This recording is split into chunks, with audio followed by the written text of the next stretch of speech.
Hello there. So I've actually decided to do something else in addition to making authentic Japanese recipes for you all to watch. I actually want to combine every other cuisine with Japanese food in some sort of weird experimental fusion way. And why not start it off properly by pissing off both the Japanese and the Italians by taking pasta bolognese and shoving it inside a Japanese gyoza. Let's watch. Gyoloneze!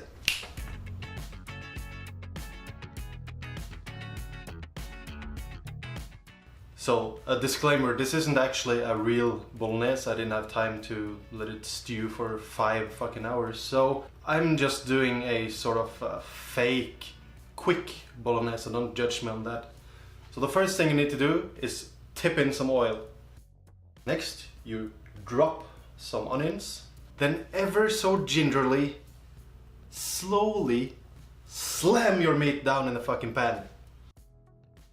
So after mixing everything up and browning it, throw in your can of tomatoes. I chose mutti, and fill the can up with water, rinse it and put the water in again so everything can simmer until it smells delicious. Then let it simmer down until until you throw in the pasta. This is the first and last time I've done this. I actually took the pasta and broke it up and then drizzled inside. Now I've never done that and I felt kind of dirty doing it, so I'm not ever going to do that again. Then let it simmer again until the pasta is cooked and until you have the desired consistency. Now it has to be not too saucy. If it's really saucy, you can't really... It's gonna be difficult to put it inside the gyoza sheets. If it's too watery, it'll spill out and you'll burn your hands like I did. I'm no expert at making gyoza. I have a video which I'll put up here or there, somewhere. Just click it and see. It's my first time making it and I sucked at folding. Don't put too much of the sauce inside of the wrapper.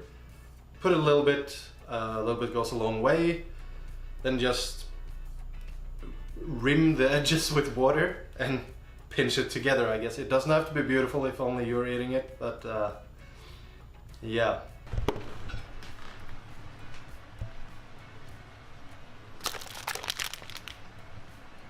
And then in a frying pan, drizzle in some sesame oil, warm it up, and then put the gyoza inside. You need to crisp up the bottom, and once they're crispy, you throw in a little bit of water.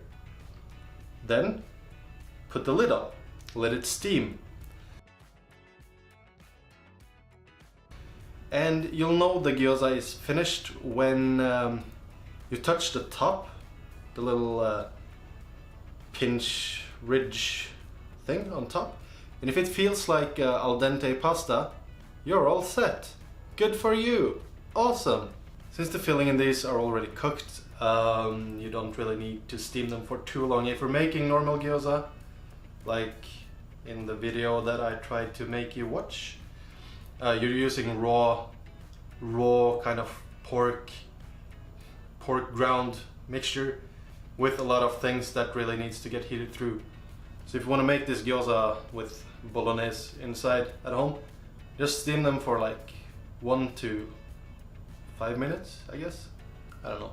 Also at the end, remember to sprinkle a little bit of parmesan on top, just for the Italian twist, I guess. So the end result is kind of a Italian, Itanese, Japalian kind of fusion dish, I guess.